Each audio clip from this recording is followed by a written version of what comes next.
안녕하세요. 얼마 전 이혼한 30대 여성입니다. 맨날 남의 사연을 듣기만 했는데 오늘만큼은 저도 제 이야기를 하러 왔어요. 이제는 남이 되었지만 그래도 편의상 남편이라고 부르겠습니다. 남편과는 몇 년 전 술자리에서 알게 된 사이예요. 그 술집이 정말 인기는 많은데 자리가 항상 부족한 곳이었거든요. 그러다 보니 어쩔 수 없이 내키지 않는 합석을 하게 되었습니다. 남편은 그 합석한 사람들 중 한 명이었고요. 그때만 해도 남편과 제가 부부의 연을 맺게 될 줄은 몰랐네요. 위트 있는 말투에 유쾌한 성격인 남편은 누가 봐도 좋은 집안에서 자란 사람 같았어요. 하지만 그에게는 누구도 상상하지 못했던 복잡한 가정사가 있었습니다. 사업을 하시는 아버지와 전업주부이신 어머니 밑에서 평범하게 자란 저와 달리 남편은 아주 어렸을 때 일찍이 어머님을 잃었대요. 이후로는 아버님과 할머님의 손에서 자랐다고 했어요. 문제는 남편을 돌봐주셔야 했던 아버님의 건강이 좋지 못했다는 거지요. 게다가 경제적으로도 여유가 없는 상황이었고요. 어쩔 수 없이 아버님께선 성치 않은 몸으로 막노동을 하시며 돈을 버셨고 집안일을 비롯한 남편을 돌보는 일은 할머님의 몫이었다고 합니다. 그래서인지 아버님과 할머님에 대한 남편의 효심은 이루 말로 표현할 수 없을 만큼 컸어요. 저는 이런 남편의 상황이 저희 결혼에 영향을 미칠 거라고 생각하지 않았습니다. 하지만 남편은 저희 부모님이 자기를 어떻게 보실지 몹시 걱정하는 눈치였어요. 저희 집에 인사를 드리러 갈 때 청심환을 2알씩이나 까먹던 남편의 모습이 지금도 눈앞에 선명하네요. 남편의 우려와는 달리 다행히도 저희 부모님께선 남편의 어려웠던 시절을 크게 개의치 않으셨습니다. 오히려 그런 상황에서도 이렇게 반듯하게 자라서 보기 좋다며 남편을 치켜 세워주시더라고요. 참고로 남편과 달리 저는 이미 아버님과 할머님을 몇 번 뵌 적이 있었습니다. 두 분 다 한결같이 저를 예뻐해 주셨기 때문에 남편 쪽 어른들에 대해서 저는 크게 걱정하지 않았습니다. 본격적으로 결혼 준비를 하게 되면서 남편의 재정 상황도 알게 되었습니다. 전에도 연봉이라던가 대략적인 건 알고 있었기에 큰 걱정은 없었어요. 아무래도 아버님이나 할머님 두 분 다 경제활동을 하실 수 없는 상황이었으니 접고 가는 부분도 있었고요. 하지만 그럼에도 불구하고 제 예상보다 훨씬 좋지 못했던 남편의 재정 상황이 당황스럽긴 했습니다. 솔직히 말하자면 친정 부모님께 어떻게 말씀을 드려야 하나 싶더라고요. 하지만 제 염려와는 달리 친정 부모님은 돈이라는 게 원래 있다가도 없고 없다가도 있으니 너무 걱정하지 말라 하셨습니다. 젊은 남녀 둘이서 열심히 알뜰히 살면 못 이룰 게 없다 하시면서 당장 필요한 것들은 당신들이 도와주신다고요. 너무 감사한 일이었어요. 하지만 결혼식을 올리고 얼마 지나지 않아 비극적인 사건이 생겼습니다. 아버님과 남편을 키워주신 할머님 두 분 모두 몇 달 간격으로 세상을 떠나셨거든요. 전 세계적으로 큰 비극을 불러왔던 그 전염병 때문에요. 아버님과 할머님을 2달 간격으로 잃은 남편은 세상을 잃은 사람처럼 보였습니다. 제가 아무리 노력해도 그분들의 빈자리를 채워줄 수는 없었지요. 남편은 아버님이나 할머님께 해드리지 못했던 많은 일들을 후회하고 있었습니다. 특히나 손주를 안겨드리지 못했다는 것에 매우 슬퍼했고요. 설령 허니문 베이비를 가졌다 치더라도 불가능한 일이었다는 걸 알았으면서도 남편의 자책은 저로 하여금 죄책감과 미안함을 갖게 했습니다. 동시에 저는 억울한 마음도 있었는데 이유는 아이를 천천히 갖자고 한 건 남편이었거든요. 다른 남자들과 달리 남편은 아이를 키우는데 적극적으로 관여하고 싶어 했습니다. 가정적이고 다정한 아버지가 되고 싶다나요. 문제는 남편이나 저나 비슷한 수준의 중견기업을 다니고 있긴 했어도 복지나 이런저런 처우를 비교하면 큰 차이가 존재하고 있었습니다. 그래서 남편은 출산휴가나 육아휴직을 좀 더 마음 편하게 쓸 수 있는 회사로 이직을 준비 중이었어요. 일단 자기가 이직에 성공하면 아이를 갖자고 했습니다. 본인도 아버님이나 할머님이 그렇게 일찍이 갑자기 돌아가실 줄은 몰랐겠지요. 그렇다고 해도 제 옆에서 자꾸 아이를 못 보여드렸다며 속상해하니 마치 저를 탓하는 것처럼 들려서 너무 괴로웠어요. 하지만 이 일로 저희가 이혼을 결심하게 된 건 아닙니다.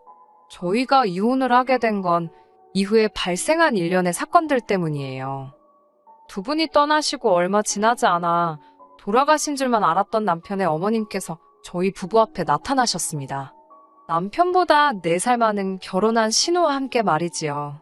이 두 사람의 등장으로 저희 부부 사이는 완전히 어그러지게 되었습니다. 처음엔 남편도 저도 당신이 침몰하고 주장하는 어머님을 믿을 수가 없었어요. 죽은 줄만 알았던 어머님이 살아계실 거라고, 그리고 이렇게 다시 모습을 보이실 줄이야. 누가 상상이나 했을까요? 게다가 남편은 어머님의 얼굴을 전혀 기억하지도 못하는 상황이었습니다. 결국 어머님이란 분께 양해를 구하고 유전자 검사까지 해야만 했네요. 지금 생각해보면 이때부터 어머님은 이미 저를 싫어하셨던 것 같아요. 자기를 의심했다는 이유로요. 검사 결과 어머님은 남편을 낳아주신 친어머니가 확실했습니다. 하지만 여전히 아버님이나 할머님께서 왜 어머님이 돌아가셨다고 거짓말을 하셨는지에 대한 의문은 풀리지 않더군요. 며칠 동안 남편과 상의한 끝에 어머님께 왜 그동안 연락을 하지 않으셨는지 여쭤보았습니다. 그러자 어머님께선 믿을 수 없는 이야기를 전해주셨어요. 아버님이 당신을 때리셨고 그걸 견디지 못한 당신이 집을 나갔으며 이후로 할머님께서 어머님이 아들인 남편에게 몇 번이고 연락하려고 한 걸 회방을 놓으셨다면서요. 솔직히 저는 어머님의 말씀을 믿을 수가 없었습니다. 비록 오랜 시간은 아니었지만 제가 겪은 아버님과 할머님은 정말 좋으신 분들이셨거든요. 무엇보다 어머님 말씀대로 그렇게 나쁜 분들이셨다면 왜 남편에게 아파서 돌아가셨다고 말씀하셨을까 싶더라고요. 얼마든지 어머님을 나쁜 여자, 못된 엄마로 표현하실 기회가 있었는데 말이에요. 게다가 남편보다 4살 많은 신우의 존재도 이해가 되질 않았습니다. 신우와 남편은 생긴 것도 판이하게 달랐고 신우는 유전자 검사 같은 건 절대 안 할 거라고 버텼거든요. 그러면 안 된다는 걸 알면서도 자꾸 이상한 생각이 들었습니다. 제가 너무 막장 드라마를 많이 봤나 싶을 정도로 머릿속이 복잡해져만 갔어요. 하지만 제가 이런 의심을 겉으로 내보일 수는 없었습니다. 아버님과 할머님이 떠나신 이후로 남편에게서는 늘 외로움이 느껴졌었거든요. 그런데 어머님이 오시고 나선 남편이 눈에 띄게 밝아진 모습을 보이더라고요. 어머님의 존재가 남편에게 큰 힘이 되는 눈치였어요. 그렇다 보니 아내된 입장에서 그저 어머님과 잘 지내는 것만이 남편을 위하는 방법이다 싶었습니다. 하지만 이제 와서 말이지만 어머님과 신우, 그 둘과 잘 지내기란 생각보다 훨씬 어려운 일이었습니다. 유전자 검사 이후로 어머님은 말 그대로 기세가 등등해지셨습니다. 일단 이제라도 그동안 못다한 애미 노릇을 해야겠다며 다짜고짜 저희 집에 들어와서 살겠다 하셨습니다. 옆에서 신우도 한다는 소리가 당신은 20살 이후로 계속해서 어머님을 부양했으니 할 만큼 했답니다. 이제 아들인 남편이 어머님을 부양하는 게 도리에 맞는 거라나요. 제가 어이가 없어서 신우에게 형님이야 잘하면서 어머님한테 사랑을 듬뿍 받고 잘하셨겠지만 제 남편이야 어머님 얼굴도 기억을 못하고 사랑도 못 받았는데 이제 와서 도리를 찾으시냐고 따졌습니다. 그러자 신우도 할 말이 없는지 목소리만 자꾸 높이더라고요. 급기야 윗사람이 하라면 하면 되지 않냐는 어디선가 100번쯤은 들어본 듯한 말을 내뱉으면서 저더러 모처럼 상봉한 모자지간을 끊어놓을 셈이냐입니다. 하지만 제가 아무리 치열하게 싸우면 뭘 하나요. 남편이 우유부단하고 가타부타 말을 못하니 아무짝에도 소용이 없더라고요. 남편은 급기야 저에게 딱 1년만이라도 같이 살면 안 되겠냐고 애걸복걸 부탁을 했습니다. 어머님이 어떤 사람인지 너무 궁금하다면서 자기도 어머님의 사랑을 받아보고 싶다나요. 그런 남편을 보니 더는 싫다 소리를 할 수가 없었어요. 결국 딱 1년을 약속받고 어머님과의 동거 생활을 시작했습니다. 문제는 결혼했다는 신우가 자기 집에 갈 생각은 안 하고 어머님이랑 같이 짐을 핑계로 저희 집에 눌러 앉으려고 하더군요. 이때만큼은 저도 참지 못하고 화를 냈습니다. 결혼도 했다면서 왜 집에 안 가고 우리 집에 눌러 앉으려는 거냐고 따지고 들었지요. 남편이 어렵게 털어놓은 이야기는 황당했습니다. 신우가 아이를 못 낳아서 쫓겨난 상황이었다네요. 요즘 같은 시대에 아이를 못 낳아서 쫓겨난다니. 같은 여자로서 안쓰러운 마음은 분명히 있었지만 어머님뿐만 아니라 신우까지 같이 데리고 살 수는 없었습니다. 결국 신우도 제 기세에 눌렸는지 저희 집에서 멀지 않은 곳에 위치한 고시원으로 들어가더라고요. 고시원에 있다는 사실도 한참 후에야 알게 되었어요. 어머님과 함께 사는 건 생각보다 훨씬 어려운 일이었습니다. 어머님은 그동안 못다한 애미 노릇이라는 명분으로 5만 가지에 다 간섭을 하셨거든요. 심지어 남편이 메고 나가는 넥타이 색깔까지도 신경을 쓰셨습니다. 현관에서 남편을 배웅하는데 어머님이 저와 남편 사이에 서서는 넥타이를 다시 가져오라 하시고 손수 남편 머리를 만져주셨습니다. 신혼생활에서 제가 소소하게나마 즐기던 것들을 당신이 다 하려고 드셨지요. 이걸 어떻게 받아들여야 하는 건지 감이 안 오더라고요. 무엇보다도 남편이 어머님의 그런 행동들을 즐거워하는 눈치였습니다. 그러니 제가 서 있을 곳이 하루가 다르게 줄어드는 느낌이었어요. 그런 어머님과의 동거 생활로 한껏 지쳐가던 올해 봄이었습니다. 몸이 영 좋지 않았는데 짐작 가는 바가 있어 임신 테스트를 해보게 되었네요. 그리고 제가 아이를 가졌다는 사실을 알게 되었습니다. 솔직히 말하면 기쁨과 떨떠름한 마음이 반반이었어요. 저는 일단 남편에게 제 임신 소식을 따로 알렸습니다. 남편은 제 예상보다도 더 기뻐해 주더라고요. 아버님과 할머님께 못한 효도를 이제라도 할 수 있게 되었다면서 저더러 너무 고맙다 했습니다. 하지만 어머님의 반응은 지금 다시 떠올려도 정말이지 큰 상처로 남아 있습니다. 어머님은 일단 소위 밥상머리에서 남편이 재수없게 아버님과 할머님 이야기를 꺼냈다며 노골적으로 기분 나쁜 티를 내셨습니다. 사실 어머님은 돌아가신 아버님과 할머님을 대놓고 미워하고 싫어하셨어요.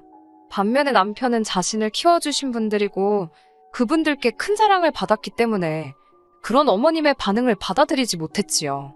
어머님이 그런 반응을 보이실 때마다 이러지도 저러지도 못하는 남편을 보면 참 안쓰러웠습니다. 남편은 어머님과 정말 잘 지내고 싶어 했거든요. 마치 돌아가신 아버님과 할머님이 자기를 가엾게 여겨 어머님을 보내주신 것 같다면서요. 제가 보기엔 말도 안 되는 소리였지만요. 결국 어머님께 축하한다는 말 한마디 제대로 듣지 못했습니다. 처음부터 큰 기대가 없었기에 실망도 없을 줄 알았어요. 하지만 생각보다 훨씬 마음이 아프더라고요. 게다가 며칠 뒤 신우로부터 연락을 받았습니다. 신우는 날카로운 목소리로 애를 가졌냐고 묻더라고요. 저는 제가 죄를 진 것도 아닌데 저에게 짜증스러운 목소리로 신경질을 부리는 신우를 이해할 수 없었습니다. 저도 신우의 목소리에 한껏 예민해져 살살맞게 그렇다 했더니 뜬금없이 저더러 임신한 게 벼슬이냐며 소리를 지르더라고요. 제가 애 떨어지겠다고 왜 그렇게 소리를 지르냐고 받아쳤습니다. 그러자 저더러 계속 그렇게 애 가진 유세를 부릴 거냐며 알아듣지도 못할 소리를 떠들어대더니 혼자 전화를 끊어버리더군요. 이때만 해도 별 미친 여자가 다 있다 싶어서 상종을 말아야겠다 싶었습니다. 그날 밤 저는 남편에게 살면서 가장 황당한 소리를 듣게 되었습니다. 남편은 참담한 얼굴로 저를 쳐다보더니 이번엔 저희가 양보하자 했습니다. 제가 뜬금없이 뭘 양보하냐고 물으니 신우가 먼저 아이를 가질 때까지 기다려야 할 것 같다대요. 원래 눈치도 빠르고 말귀도 잘 알아듣는 저인데 이때만큼은 도대체 남편이 무슨 소리를 하는 건지 알 수가 없었어요. 남편은 계속해서 말 같지도 않은 소리를 이어갔습니다. 어머님이 하신다는 소리가 제가 신우가 애를 못 가져서 쫓겨난 걸 뻔히 알면서 신우 한 방 먹이려고 임신을 한 거냐며 노발대발 하시더랍니다. 그러면서 신우 상처받을 건 생각 안 하냐고 남편에게도 굉장히 뭐라고 하셨다는 거예요. 그게 무슨 말도 안 되는 소린지 어이가 없더라고요. 제가 남편에게 그 말을 믿냐니까 당연히 믿지 않는다면서도 아이는 언제든지 또 가질 수 있지 않냐입니다. 저나 자기는 아직 한참 젊으니까 이번엔 포기하자더군요. 뭐라 할 말이 없었습니다. 제가 그래서 지우자는 거냐고 물었더니 일전에 어머님과 같이 살자며 애걸복걸하던 때와 마찬가지로 또 저에게 나약한 모습을 보이더군요. 그러면 어떻게 해야겠냐면서요. 자기는 어머님도 누님도 저도 다 소중하다면서 이번 한 번만 저더러 이해해달라고 어린애처럼 우는 게 아니겠어요? 저는 남편의 그런 모습에 어처구니가 없었고 더는 믿고 살 수 없겠다 싶었습니다. 결국 다음날 남편에게 말하지 않고 혼자 병원으로 향했어요.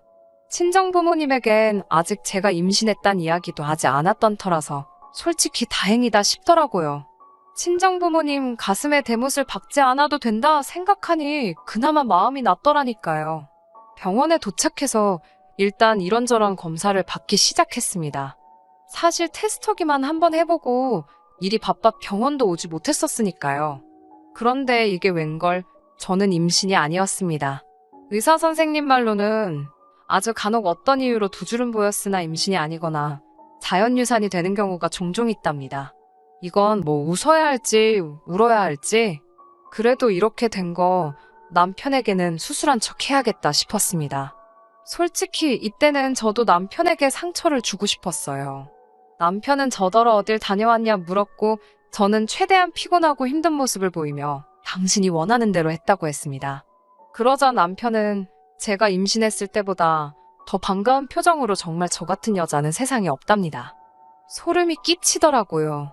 어머님이라고 별반 다를 바가 없었습니다. 당분간 당신 딸에게 시간을 주잡니다. 일단 신우만 임신하고 나면 제가 하고 싶은 대로 하라나요. 제가 어머님을 바라보며 그런데 집에서 쫓겨난 주제에 무슨 수로 임신을 하냐고 물으니 어머님이 허를 찔린 듯한 표정으로 절 바라보셨습니다. 제가 아무 남자나 붙잡고 그걸 할 것도 아니고 혼자서 무슨 수로 애를 갖냐고요. 못 갖는 게 정상 아니냐고. 그리고 전부터 궁금하던 건데 왜 신우만 데리고 나가셨냐고 물었습니다. 혹시 남편이랑 신우랑 배다른 남매인데 다아버님 자식이라고 거짓말해서 키우시다 들킨 거 아니냐고 따져댔지요. 지금 생각해보면 저도 할 말 못할 말 안 가리고 마구잡이로 했네요. 어머님은 뭐라고 제대로 대꾸도 못하시곤 오로지 욕만 하고 계셨습니다. 저더러 네가 뭘 아냐면서 함부로 떠들어대냐고요. 남편도 그제서야 설마 하는 표정으로 어머님을 보더라고요. 정말 그런 생각을 한 번도 안 해봤나 싶어서 제가 더 어이가 없었습니다. 어디 막장 드라마에서나 볼 법한 대화가 오가고서 저는 모든 것에 환멸을 느꼈고 결국 남편에게 헤어지자 했습니다. 남편은 아이야 또 가지면 되는 건데 이런 일로 무슨 이혼을 하냐고 그러더군요. 저는 남편에게 처음부터 당신 애를 가진 적도 없었고 앞으로 가질 생각도 없다고 했습니다. 그토록 사랑하는 시어머니랑 신우랑 알콩달콩 오순도순 살아보라고 없는 추억 쥐어짜내 가면서라고 소리를 질렀지요. 그러자 어머님께선 저더러 말 잘했다며 당장 이 집에서 나가랍니다. 어이가 없더라고요. 제 집에서 제가 왜 나가냐고 어머님이랑 남편이 나가시라 소리를 쳤더니 어머님이 순간 벙찐 표정으로 절 바라보셨습니다. 남편이 그래도 이렇게 내쫓으면 안 되는 거라고 그럼 자기들은 어딜 가냐고 자기만 나갈 테니 어머님은 재워달라는 헛소리를 하더군요. 눈물 나는 효심에 어처구니가 없었지요. 그 와중에 어머님은 이 집이 남편 집이 아니냐면서 황당한 표정을 지어 보이셨습니다. 그러더니 제 애비나 똑같다며 개털이냐며 전에는 보인 적 없던 눈초리로 남편을 째려보셨습니다. 남편이 절 포기하고 대신 잡은 어머님이란 동아줄은 말 그대로 썩은 동아줄이나 다름없었지요. 결론부터 말씀드리자면 저는 저대로 남편과 이혼을 했습니다. 남편은 저까지 자기를 버리면 자기는 어떻게 사냐며 거의 제 바짓가랑이를 붙잡고 늘어졌다 표현해도 될 만큼 저에게 매달렸어요. 하지만 남편이 불쌍한 것과는 별개로 도저히 더 이상 부부로 살 수 없겠더라고요. 그에겐 제가 넘버원도 아니었고 앞으로도 언제든지 다른 사람이나 다른 것들과 대체될 수 있다고 생각하니 더 이상 남편 곁에 머물고 싶지 않았습니다. 이후로 들리는 소문에 의하면 어머님은 또다시 신우만 데리고 야반도주를 하듯 남편을 떠났답니다. 들은 바로는 두 사람이 남편 신용카드도 들고 도망가서는 한동안 마음대로 썼다나 봐요. 글을 적는 지금도 한심해서 한숨만 나오네요. 제 신부가 고약한 건지 어쩐 건지는 몰라도 헤어진 전 남편에게 잘 살아라, 행복해라 같은 덕담은 못하겠습니다. 그냥 앞으로 제 눈에는 안 띄었으면 좋겠네요. 어머님이나 신우도 마찬가지고요. 각자 신경 끄고 살자고요. 제발. 끝까지 들어주셔서 감사합니다. 오늘의 사연은 여기까지입니다. 구독과 좋아요, 알람 설정 부탁드리고 더 좋은 사연으로 다시 찾아뵙겠습니다. 감사합니다.